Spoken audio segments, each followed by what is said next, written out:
Olá, sejam muito bem-vindos! Esse é o podcast Aprender e Ensinar. Essa é uma série especial de podcasts do portal Fiz em Ortopedia, no qual eu, Ana Maria Siriani, vou ser sua host e vou falar a respeito de assuntos que estão relacionados ao processo de ensino-aprendizagem.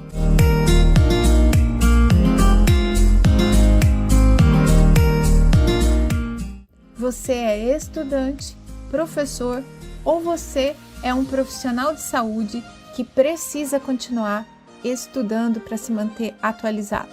Pega aí uma cadeira, senta e vamos aproveitar juntos. Ou se você preferir, faz isso correndo, mas não deixa de escutar.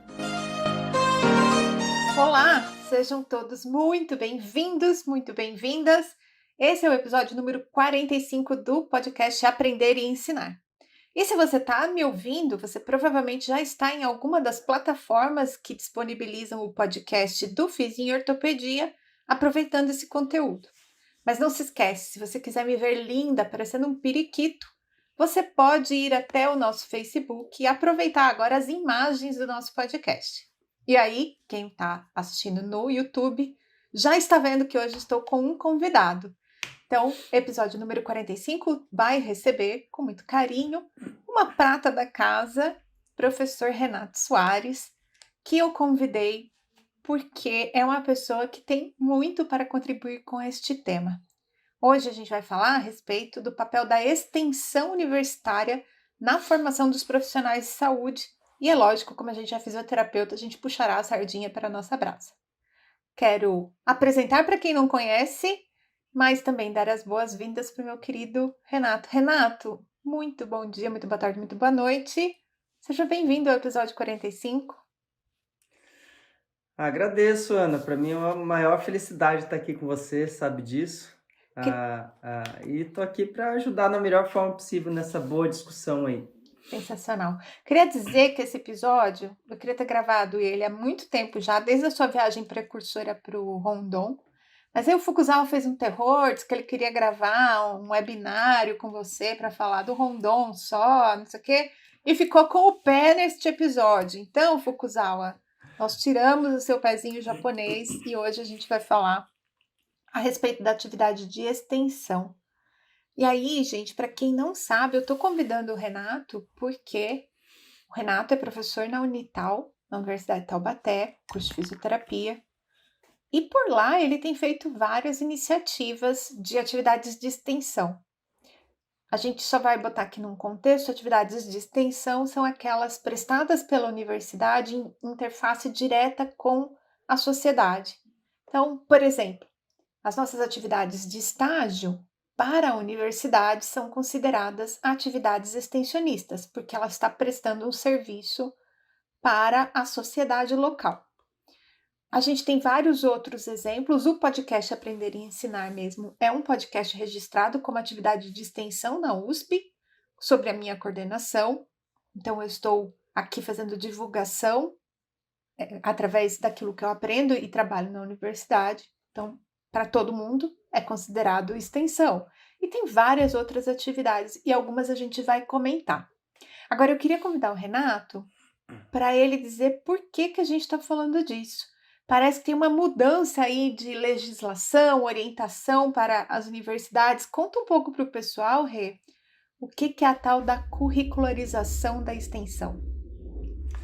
Bom, perfeito. Então, antes de mais nada, para complementar o que a Ana disse, a extensão faz parte da universidade. Então, para você, de fato, estar no meio universitário, você tem que ter esse tripé, que é a graduação, a pesquisa e a extensão, que norteia ou que mostra a necessidade pontual que, de fato, faz com que a sociedade seja abraçada por esse contexto universitário, né? Então, isso já existe desde sempre, desde que a universidade foi composta por esse tripé, mas agora a gente entra num novo formato, né? A partir do Plano Nacional de Educação, que foi construído para que tudo acontecesse de uma forma mais abrangente junto à sociedade, montou-se uma nova estratégia de ação, conhecida como que a Ana disse, que é a curricularização da extensão. Essa curricularização da extensão norteia ainda mais essa necessidade de cada departamento, com cada seu curso, disponibilizar no mínimo 10% da carga horária do curso para ações extensionistas. Isso deve ocorrer a partir do ano que vem e as universidades estão montando as melhores estratégias para tal fim.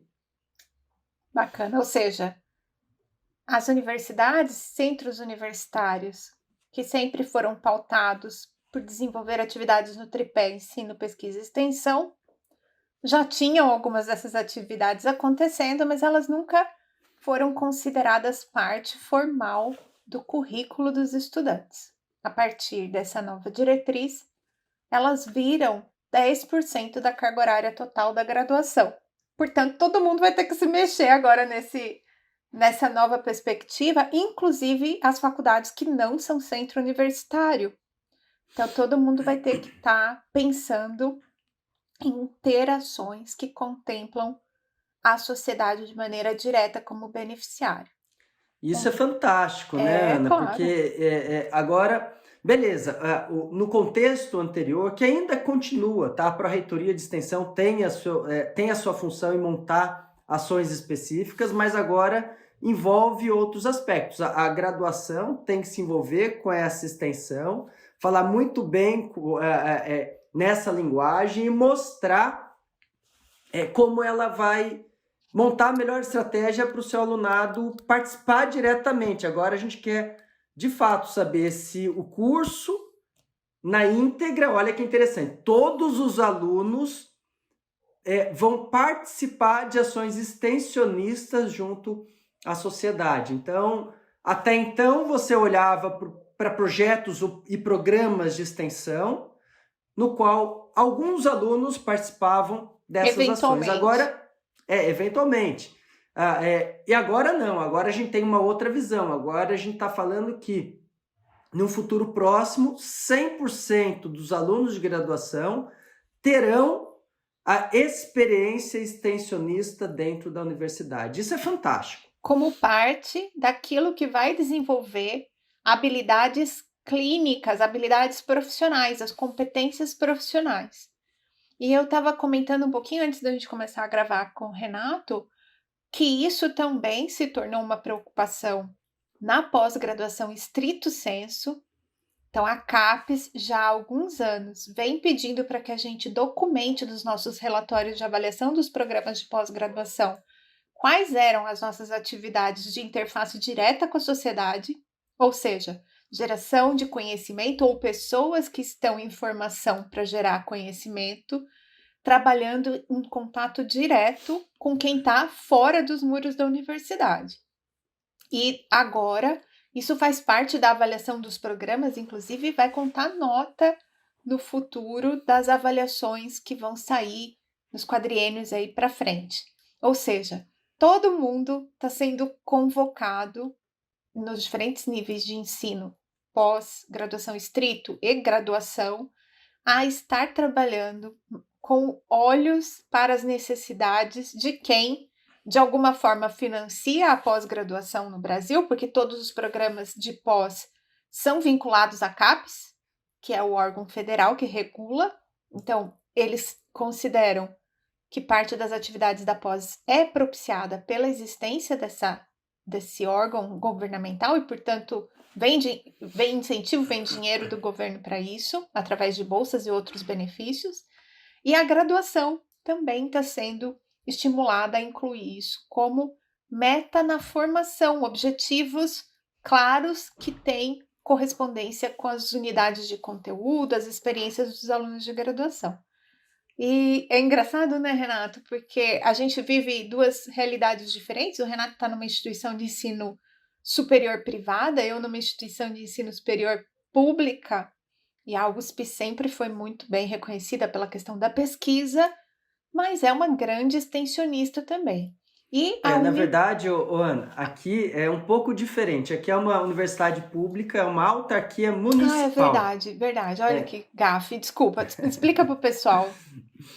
A Unital, ela é uma autarquia municipal, ela faz parte da prefeitura mesmo, do município. Mas como autarquia, ela tem que se autogerenciar, ela não recebe verba de ninguém. Então fica essa confusão mesmo, é natural essa confusão, são poucas universidades que são autarquias no Nesse país, desenho, né? nesse desenho. Administrativo. Né? Mas enfim, todo mundo está se virando agora ou está preocupado em fazer extensão. E aí, Renato, você que é um professor que tem uma veia forte de extensão pelas atividades que você faz, conta um pouco para o pessoal, porque eu acho que faz parte também da gente entender como foi que o que foi que fez o olho do professor Renato brilhar para a extensão universitária. Então, por que não participar mais ativamente de questões relativas à extensão exclusivamente no estágio? Eu sei que você é um professor que está envolvido nessa formação dos alunos, mas eu sei que você faz muito mais do que só orientar estudantes, supervisionar estudantes de graduação no estágio. Por que você foi se envolver com as outras atividades de extensão? Conta pra gente. Então, Ana, eu acho que como todos os professores e fisioterapeutas com gana, com vontade de fazer algo diferente, a gente sempre fica perguntando, será que o que a gente está fazendo é suficiente, né? Essa veia extensionista, depois eu fui ver, todos têm que estão nesse ambiente, né? E essa foi a primeira pergunta. Não foi intencional, eu entrei na extensão com o passar dos anos, assim, a gente foi fazendo ações extensionistas de forma voluntária, então tudo começou com a necessidade de gerar boas informações em saúde, sei lá, uns 8 ou 9 ou 10 anos atrás, eu, junto com dois grandes amigos, Rodrigo Vasconcelos e Léo Costa, decidimos montar uma estratégia de educação, assim, de vídeos educativos, né? E nesse foco, nós montamos textos, enviamos para o pessoal do Departamento da Comunicação Social da Unital, que com seus alunos montaram vídeos educativos, na época de dor lombar, dor cervical, e assim Já por tem diante. 10 anos isso? Eu não sei, eu acho que uns 8 anos. Uns 8, né? Eu acho Mas que eu uns lembro 8 que anos. tem um tempo já mesmo, é verdade. Tem. A gente começou a conversar há muito tempo, montamos as estratégias, montamos o primeiro texto, redefinimos o texto, até que todos falassem, isso está ok, beleza. E daí levou um processo para a publicação do primeiro vídeo, mas isso abriu essa possibilidade. Poxa, por que não montar uma ação formal dentro da universidade diante dessa ação? Foi quando eu apresentei um projeto, no começo do ano sempre abre essa inscrição dentro da universidade para ações extensionistas, pensando no modelo puramente educacional, e no qual eu comecei a me inserir, o professor Alexandre entrou nesse processo. Logicamente que isso cresceu. No nosso primeiro projeto de extensão, que foi conhecido como Informador, nós montamos a estratégia continuada de vídeos educativos, mas a gente aumentou a nossa ação junto à comunidade local. Então, todos aqueles pacientes em fila de espera para atendimento, e na época eram muitos, então muitos eu falo, 300 a 400 pacientes em fila de espera na nossa clínica do Departamento de Fisioterapia da Unital, na tentativa de tratamento para dor crônica. Então montávamos estratégias educacionais em grupo, ajudávamos uma triagem específica, participamos de ações junto com um programa da universidade com idosos, educação para os problemas de dores nos idosos. Fomos para a comunidade da assistência básica de saúde, para fazer educações na espera do atendimento. Fizemos educação a educadores. Então a gente sempre teve esse olhar de que não adianta só nós falarmos sobre isso, adianta nós educarmos os educadores. Então fomos para as escolas do ensino fundamental, tanto pública quanto particular, de Taubaté, para conversar sobre dor com os coordenadores pedagógicos, com os professores de diversas áreas, o que cresceu as ações. E a gente sempre teve uma parceria, Ana, a gente sempre teve a parceria da comunicação, do departamento de comunicação. O foco sempre foi ter uma base muito forte de saber educar, tendo o registro disso, né? Para que a gente tivesse médio e longo prazo também boas informações. Então, muito do que a gente produziu se estendeu a gravações, edições e formatos de domínio público com boas informações. Então, tudo começou nesse ambiente, se propagou a educação e intervenção. Junto, por exemplo, a gente fez outra ação também muito bacana com pacientes com fibromialgia durante um bom tempo, 2 ou 3 anos, da intervenção mesmo. O que possibilitou, depois de uns 3 ou 4 anos, uma ação adicional. Abrir um edital novo, com uma verba federal, para a Secretaria de Educação do município. Daí, o que facilita muito a interação da universidade com a secretaria de fato, ser do mesmo ambiente, né? Ser da Essa realidade para vocês é bem potencializadora, né, de ações. O que facilitou a gente abrir uma proposta, eles abriram esse edital com ações dentro das escolas, do ensino fundamental 1 e 2 do município de Taubaté.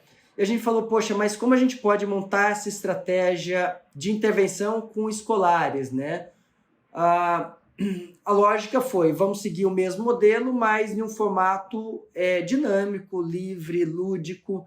Então, nós construímos um novo projeto chamado Luz, Câmara e Movimento, o qual possibilitou a mesma proposta, mas de uma forma resumida. Nossa proposta foi, vamos criar mini repórteres, vamos pensar que esses jovens são jovens que curtem mídias, que curtem edição, que curtem fotografia, essa é a onda do momento, mas vamos criá-los numa ideia de prepará-los melhor a esse ambiente. Então a proposta foi, vamos montar uma estratégia de mini repórteres, ensiná-los a editar, a fotografar, a montar estratégias de comunicação, boa dicção, por exemplo, e criar o pensamento crítico pautado em boas evidências, né? E a gente está falando de jovens de 10 a 15 anos de idade, né? Mostrar que na época era a fake news, né? Que depois a gente até utilizou o nome mais popularmente falando de fake news.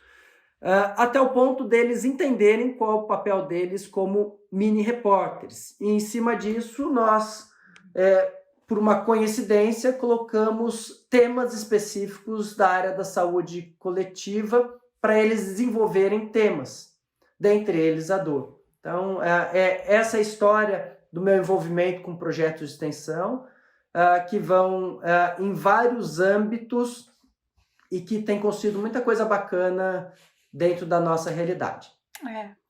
E eu tive o prazer de participar de uma dessas ações do Luz, Câmara e Movimento. Eu também tive a oportunidade de gravar um pequeno podcast, que também é de uma iniciativa de extensão que vocês têm com o pessoal da comunicação. Eu esqueci de falar, Ana, tem o nosso podcast Comunicador também, que é uma outra vertente. Tem um canal na rádio Unital, que a gente também tem essas possibilidades de uma interação direta com a comunidade. E, bem, acho que para começar já está ótimo, né? Quem é professor e está aí se perguntando o que fará no futuro para ajudar a universidade a cumprir essa carga horária de extensão. A gente falou de podcast, a gente falou de rádio, a gente falou de produção de material para leigos. E eu acho engraçado que você chama eles de mini repórteres, né? Mas hoje a gente tem, inclusive, um incentivo da FAPESP através de bolsas para divulgadores científicos. E a gente tem pouquíssimas pessoas especializadas nisso. Essas crianças passaram por uma experiência que pode ser considerado tipo um berçário para isso, que é pensar informações científicas para serem divulgadas para a comunidade, para a sociedade. E a FAPESP, inclusive, tem realmente bolsa para isso, mas a bolsa é um incentivo para que quem está na universidade capacite, ensine divulgação científica. E a gente também não sabe tanto assim transformar as nossas linguagens tão técnicas para o público leigo. E esses meninos todos aí, ó, no futuro podem ser bolsistas FAPESP. Tomara. Ana, tem uma outra coisa bacana que está acontecendo, que para mim é uma grande felicidade mesmo. São poucas as ações extensionistas com os temas que nós estamos propondo, né? Mas a gente fez uma busca, assim, nível nacional, e a gente hoje está oficializando uma ação muito bacana, muito diferenciada, que é o Cooperador, que é uma ação extensionista nível nacional. É uma rede, né? É uma rede que tem como propostas o intercâmbio dos estudantes. Mobilidade. Com realidades totalmente distintas e ações nível nacional em prol à temática da dor. Então, hoje, está vinculado a esse projeto, além da universidade a Universidade de Taubaté com 2 projetos, as universidades federais de Sergipe, do Ceará, de Juiz de Fora e de São Carlos.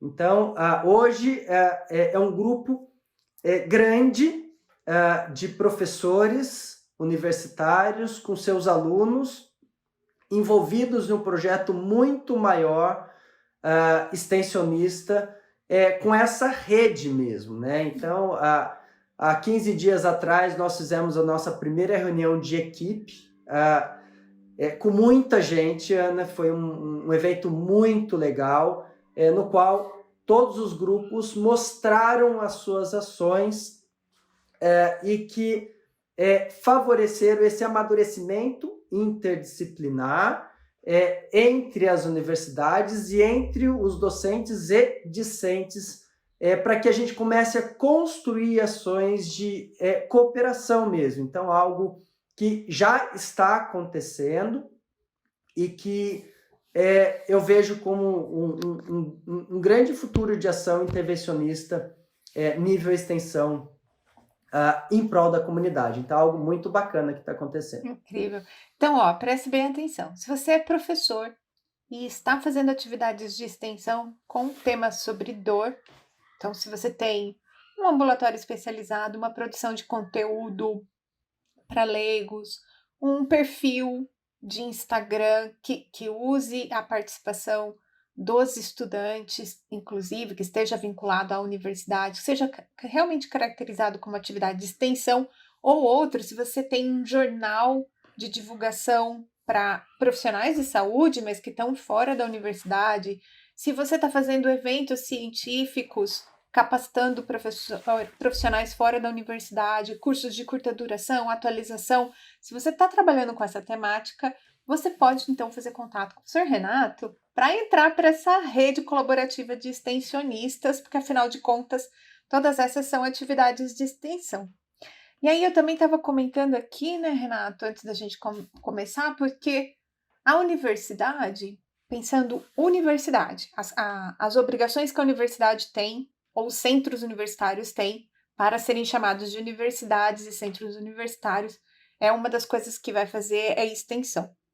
E aí, quando a gente vai para os cursos de saúde, todo mundo encara muito a coisa do estágio ou as clínicas escola como a atividade de extensão natural, faz parte da nossa vida, do tipo assim, não temos que preocupar com isso, toca o barco, segue, vamos fazendo isso aqui mesmo.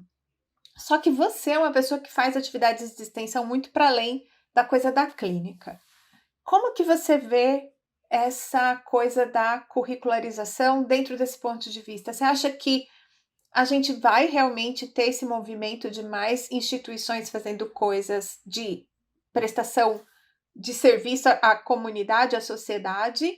Ou o pessoal vai meio que manter esse padrãozão? Não, tem uma clínica escola aqui que já atende um tantão de gente, que lógico tem seu valor, mas vai ficar nessa coisa que a gente já faz e aí não vai ter de verdade um impacto dessa mudança para essas instituições. Como que você está vendo isso? Ana, é uma grande pergunta, eu não tenho uma resposta perfeita para isso, mas eu vou falar da nossa realidade, o que eu penso, né? Hoje existe um comitê dentro da Pró-Reitoria de Extensão que está olhando de forma sistemática tudo isso. Todos os departamentos estão selecionando os possíveis coordenadores da extensão dentro da graduação, para que se pense muito maior do que simplesmente essas ações que já existem, né? A ação extramuro vai muito mais além do que atender o paciente dentro da universidade ou e de fato para fora da universidade dentro do que já faz, né? Eu acho que a gente pode ser muito mais muito maior do que isso. Nós estamos desenvolvendo estratégias que vão além dessa ação. A gente está considerando que o nosso último ano, que é um ano integral, que essas ações fazem parte da disciplina prática fisioterapêutica supervisionada. Tá? Isso é o olhar nosso da universidade. E que nós iremos, além dessa ação, propor ações adicionais. Ações adicionais no qual o aluno, ele é o centro de tudo, no qual ele vai, de fato, realizar ações em prol à sociedade. Então, cada departamento da universidade está montando as suas estratégias adicionais, que contemplem, no mínimo, esses 10% da carga horária total. A nossa forma de olhar vai ser como um aluno que ele pode ter um leque de opções no qual ele vai selecionar o que ele deseja realizar. A partir desse momento, o coordenador da extensão ele vai estar a par dessa ação, ele vai ser aceito ou não nesse grupo de ações extensionistas. Então, pode ter cada ação pode ter ou não número de vagas limitados, mas esse aluno ele vai ter toda a possibilidade de ter esses 10% da carga horária total do curso para ser preenchido. E ele vai automaticamente somando esses pontos até ter essa ação total. Então, esse é o formato que nós acreditamos que deve ser, mas é algo muito novo, está sendo estruturado. Ano que vem nós faremos o nosso piloto com esse modelo, não considerando que o último ano seja parte desses 10% adicionais. A gente quer aumentar a nossa ação com os nossos alunos. Então essa é a grande lógica. Eu não sei o que as outras universidades estão pensando nesse ponto, mas isso a gente também já discutiu internamente aqui também. O que a gente também está estimulando por exemplo, uma disciplina específica, vamos colocar fisioterapia ortopédica traumatológica. O quanto esse professor, dentro dessa disciplina, quer disponibilizar uma ação extensionista para os seus alunos. Isso também é viável, não vai ser obrigatório, mas nós estamos também estimulando os professores de cada disciplina a já na sua disciplina disponibilizar uma ação extensionista, que seja auxiliar em uma triagem específica junto ao último ano. Isso é bacana. O estágio observatório vai ser uma ação adicional junto a algumas ações dentro da universidade, mas isso tudo vai além, né? A gente está falando de possibilidades maiores do que geralmente. Muito maiores. Então, você estava falando, essa é a visão. Você estava falando, né, das disciplinas incorporarem isso, eu tô aqui com a cabeça fervendo, porque eu tô lembrando. Quem participou vai lembrar junto comigo agora. Quem não participou, lembra? Esta oportunidade está disponível e gratuita para você dentro da plataforma do Fiz em Ortopedia. No segundo treinamento docente aberto que nós fizemos, que eu e a professora Josimari dividimos, a gente fez um dia comentando a respeito de ensino baseado em projetos. E esses projetos normalmente são projetos que atendem a necessidades da sociedade local. Então, a Josi deu o exemplo de um grupo dela, de alunos, que estava desenvolvendo órteses, se eu não estou enganada, para pacientes. Coisas simples ou mais elaboradas, a depender do trabalho dos grupos, mas são dispositivos que estavam sendo pensados de forma inovadora, baseado em uma necessidade de pacientes que estão ali perto da universidade e o desenvolvimento desse projeto foi usado para treinar habilidades de inovação, criação, trabalho em equipe, reconhecimento de território, levantamento e solução de problemas, porque esse é um tipo de atividade dentro de uma estrutura de curso, de disciplina profissionalizante, que pode ser super utilizado para, ao mesmo tempo, promover ensino enquanto atende a necessidades locais. Então, eu estava aqui com a cabeça fervendo nisso. Olha que interessante, a gente está fazendo alguns testes aqui também, né? Então, o meu projeto ele tem 10 bolsistas, tá? E 10 bolsistas da universidade toda. Então, hoje eu tenho um da psicologia, um da nutrição, da fisioterapia, das ciências biológicas, junto com uma galera da comunicação em diferentes áreas, jornalismo, edição, enfim. Mas esses estão vinculados, esses tranquilamente vão ter esses 10% aí dessa carga horária, mas é pouco, né? Então, o que nós fizemos junto com uma disciplina da universidade, da professora Carla Cavalcante?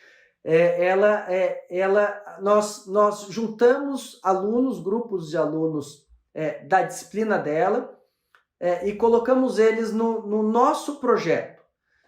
Em cima do nosso projeto, eles entenderam o projeto e se preocuparam em montar estratégias para resolver problemas dentro do nosso projeto. Então, esse é um trabalho interessante que pode, por exemplo, ser vinculado a essa curricularização da extensão. Então, perfeito, eu vou colocar alunos da comunidade para entender uma demanda, entender os problemas e montar estratégias para que seja resolvido aquele problema.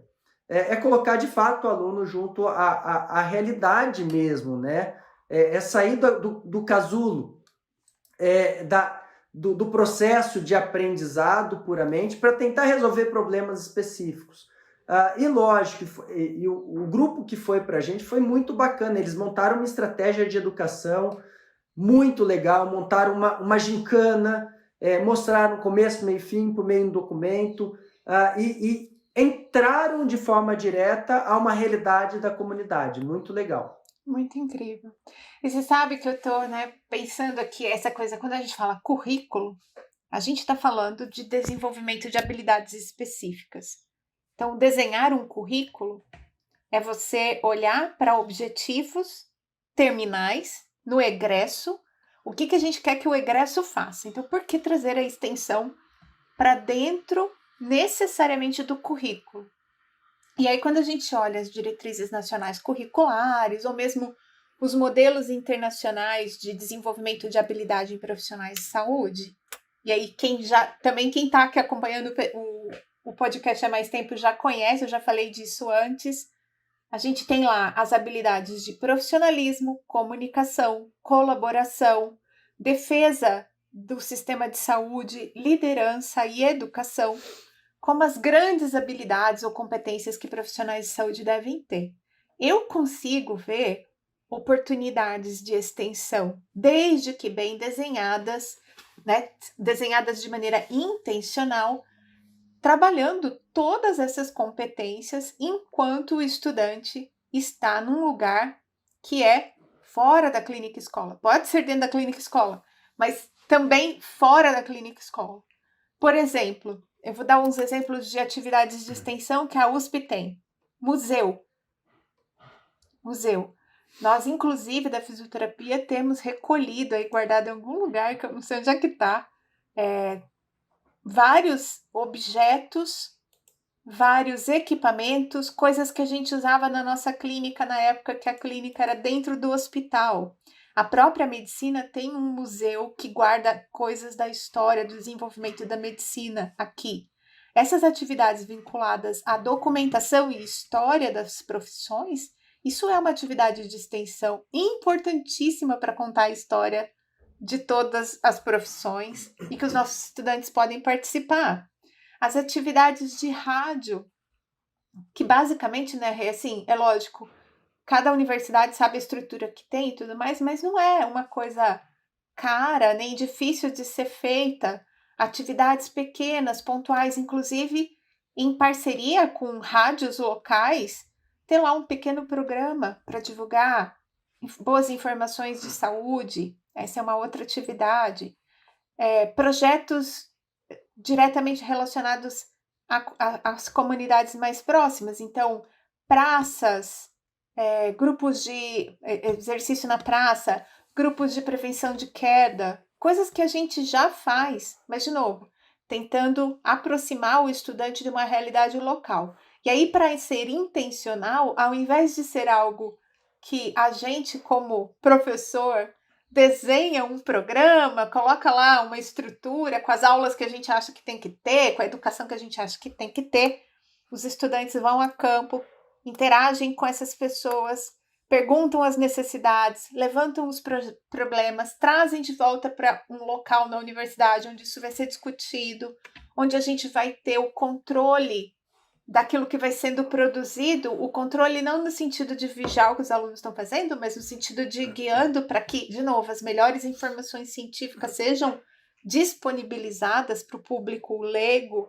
Essas são coisas simples de serem feitas, que muitos de nós já têm até experiência, mas que vão passar, se bem organizadas, como eu disse, para não ser aquela coisa que eu ponho no papel lá, 5 encontros sobre dor, e faço isso repetido lá nas unidades de saúde. Se a gente tiver essa intencionalidade de colocar os estudantes em modo solução de problemas da sociedade, eles, inclusive, vão dar muito mais valor para o diploma, para a estrutura Sistema Único de Saúde, que, inclusive, inclui a saúde suplementar. E também vão ser pessoas que têm um nível de profissionalismo, de humanização do cuidado, cuidado centrado no paciente. Eu acho que as atividades de extensão, se bem desenhadas, possibilitam todos esses desenvolvimentos de habilidades. Eu acho que você, Rê, poderia até compartilhar, assim, como você vê o desenvolvimento dos seus alunos, como eles mudam durante esse processo. Tem algum caso para contar ou alguma coisa que você podia destacar aí da mudança da pessoa estudante entrando e saindo de um projeto de extensão? Ana, tenho vários, assim, mas eu acho que o mais. Tem alguns marcantes, tá? Porque, de fato, cada um vive no seu casulo, né, gente? Essa é a verdade. E o ambiente universitário é um grande casulo, né? Cada um com a sua experiência pessoal. A bolha universitária. É uma grande bolha, né? Cada aluno tem sua experiência, cada aluno tem uma vivência. E o objetivo da universidade é quebrar isso, né? A extensão é quebrar isso. Aí eu vou colocar alguns impactos assim que a gente teve lá no começo com o nosso projeto, né? O nosso projeto, o Luz, Câmara e Movimento, ele foi inserido dentro do ensino fundamental 2, inicialmente, né? Então a gente está pegando jovens, adolescentes aí, e a primeira escola que foi nos direcionado, depois de entender o nosso projeto, foi para uma escola num ambiente muito vulnerável, né? Muito vulnerável. Foi uma escola, para quem conhece aqui a região, num bairro que foi construído praticamente historicamente para receber os familiares dos presos que iam para o presídio de Tremembé, tá? Muito vulnerável. E historicamente marginalizado. Né? Marginalizado. E nós fomos recebidos muito bem pela coordenadoria, pelos oficineiros, né? Então, nós estamos em escolas do período integral, os nossos parceiros são os oficineiros, ficam nesse segundo período, no caso, o período da tarde. E a primeira visita nossa foi nesse bairro, nessa escola, no qual nós fomos recebidos, juro, como se fossem pessoas extraterrestres mesmo, né? Os alunos, eles se fecharam nas salas e eles batiam a porta para assustar a gente.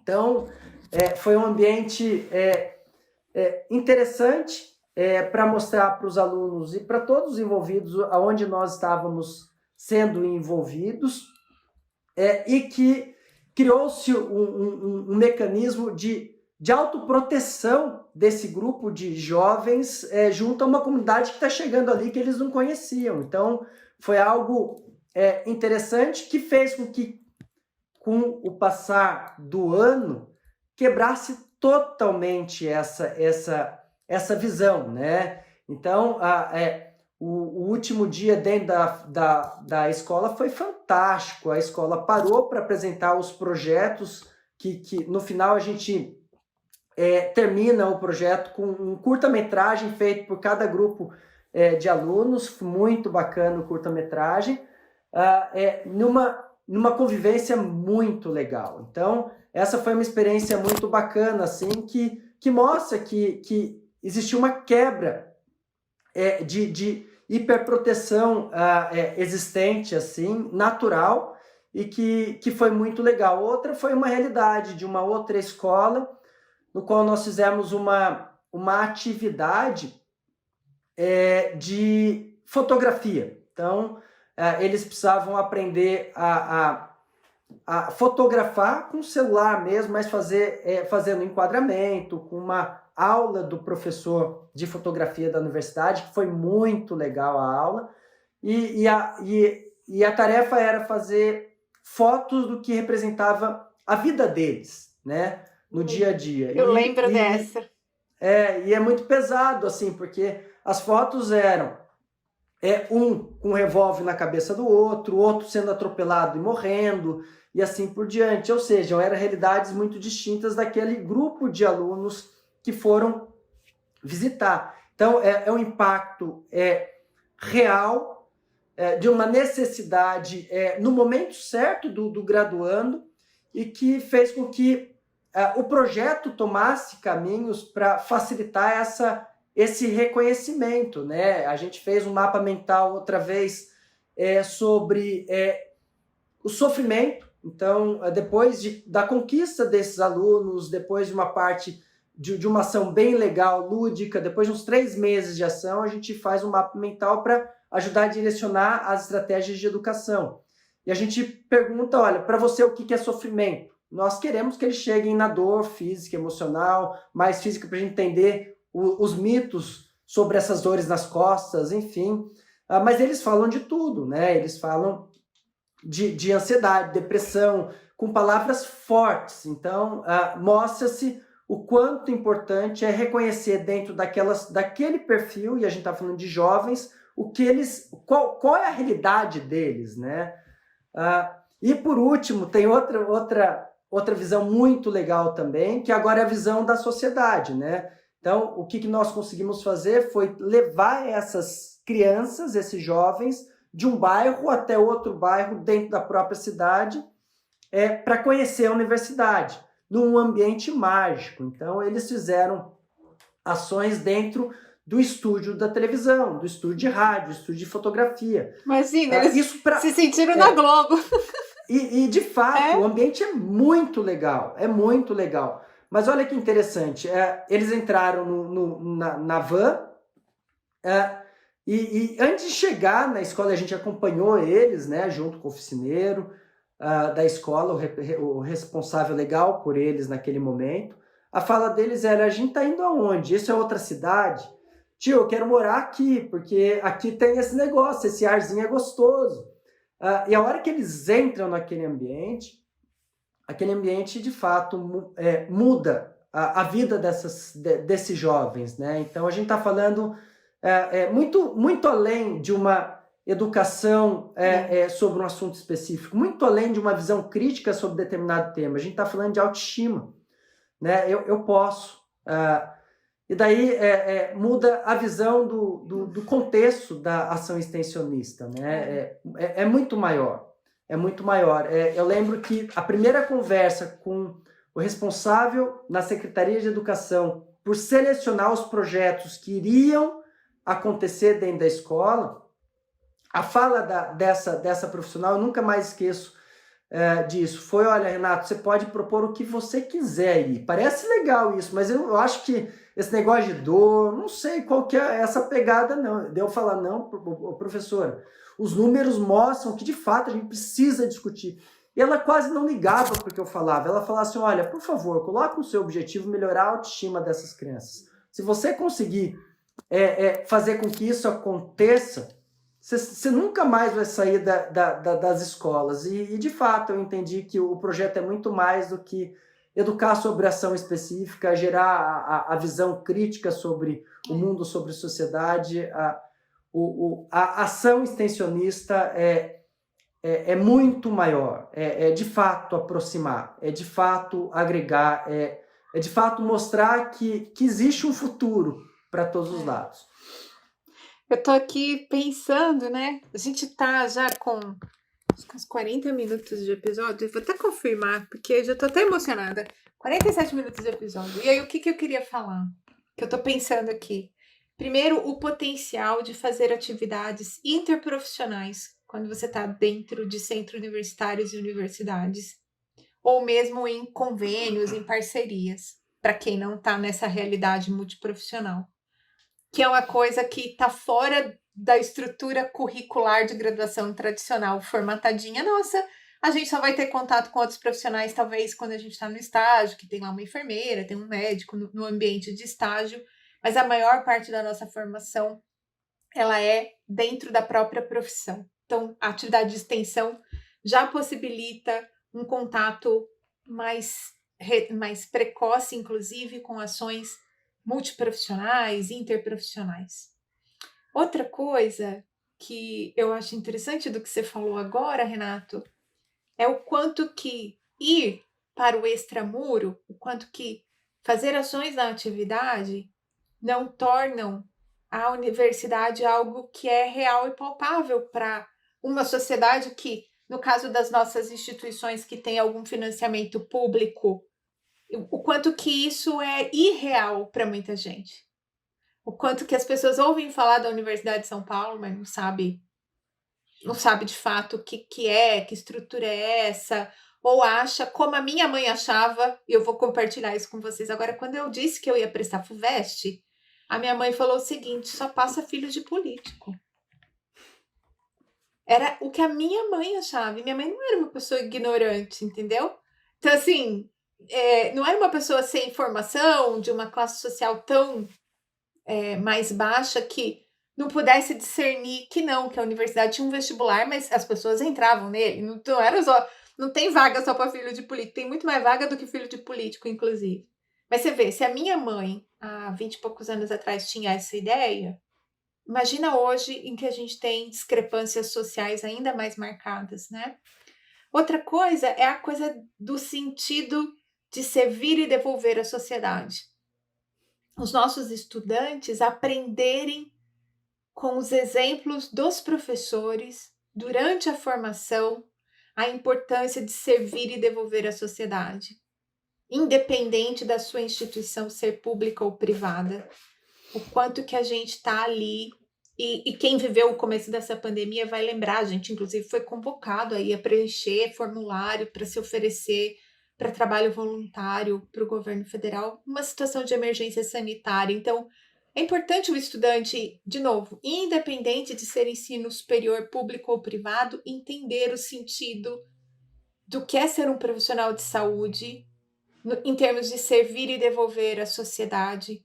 De novo, ninguém está falando de serviço voluntário, barato, gratuito, não se trata disso. Todo profissional de saúde também merece ser adequadamente remunerado, mas é um senso humanitário que eu acho fundamental de ser desenvolvido em todos nós.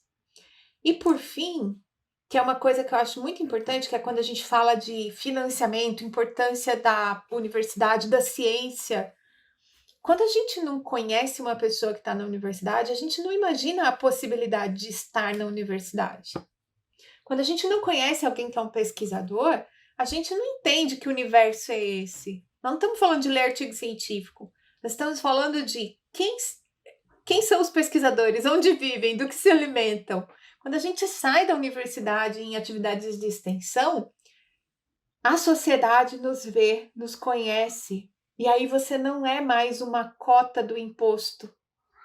Você é uma pessoa real, que está fazendo coisas que de verdade fazem sentido para a vida dessas pessoas. E aí a sociedade passa a proteger a universidade. E não mais a universidade tem que se defender perante os políticos e a sociedade. A hora que a gente realmente abraçar as atividades extensionistas e for a campo e mostrar a cara e ajudar as pessoas a solucionar os problemas reais, a sociedade vai nos proteger. Quando alguém quiser cortar verba, quando alguém disser que um estudante universitário é um baderneiro, quando disser que os professores na universidade só fazem confusão e greve, né? A hora que a sociedade entender o real papel da universidade, não vai mais ter político que mexe com a gente, né? Ana, perfeito. Eu tenho vários comentários pequenos, Manda juro, bala. sobre tudo que você falou. Primeiro, a parte de ver os alunos de vários departamentos trabalhando em conjunto, tá? Isso está sendo mágico nos ambientes no qual eu estou. Então, eu vou dar esses dois exemplos. O primeiro, no meu projeto mesmo, esse ano, eu abri geral. Eu falei, olha, quem tiver a fim de participar dessa ação, me mostre o porquê você, o quanto você poderia contribuir. E entrou uma menina da nutrição, um da psicologia, da fisioterapia, de várias áreas da comunicação social. Agora legal. A gente está com propaganda e marketing, tem uma do jornalismo, muito bacana, os dois, de edição, enfim, e das ciências biológicas. Esse menino das ciências biológicas está revolucionando tudo, porque a visão dele é muito diferente de muita coisa que a gente discute, e está construindo muita coisa legal. Nessa visão, de fato, multidimensional do problema, né? E eles estão trabalhando em conjunto de uma forma muito bacana. Uma das atividades, uma das oficinas que a gente está desenvolvendo é a compulsão alimentar, que foi uma demanda que a nutrição colocou. E isso precisa ser discutido, né? De uma forma leve, dinâmica. Beleza, então a nutrição junto com a psicologia estão construindo uma ação para tal fim. Então, eu não tenho dúvidas de que a extensão propicia algo único, que é essa conversa. E faz parte da extensão ser interdisciplinar, tá? Isso tem que existir. Um projeto não existe só com um departamento, não. Você tem que ter envolvimento de vários departamentos. E o segundo exemplo que eu dou é o Projeto Rondon, no qual eu estou como coordenador de uma ação que vai agora em julho para o Amapá, chamado Projeto Rondon Amapá Mais Forte, no qual eu estou indo com o pessoal da psicologia, da fisioterapia, da medicina, do direito. E essa galera trabalhando em equipe é um negócio maluco, é muito legal.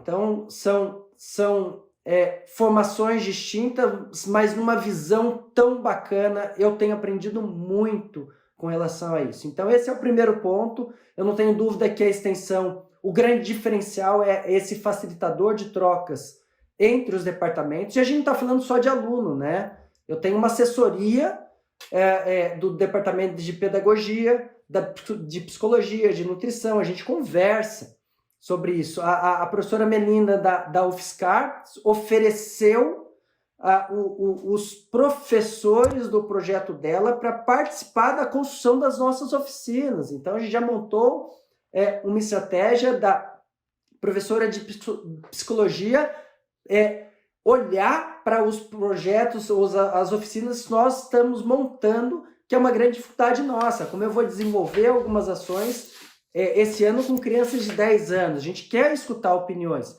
Então, isso é fantástico. O segundo ponto é a sociedade envolvida, né? E como a gente consegue cada vez mais mostrar para a sociedade que nós temos essa importância. A universidade está aí para isso, né? Para formar e para criar ações. Eu concordo plenamente com a sua visão de que quanto mais nós estivermos próximos, mais nós seremos essa referência conjunta da sociedade, né?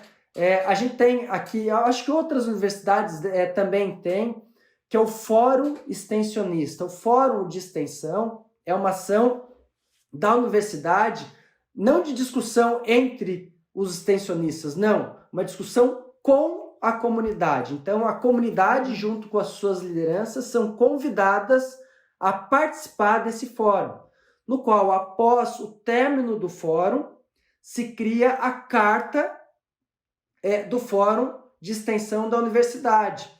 Essa carta, com seus objetivos, devem ser concluídos durante um ano. Então, as ações extensionistas, elas são direcionadas no que a sociedade pede. E é uma ação muito legal.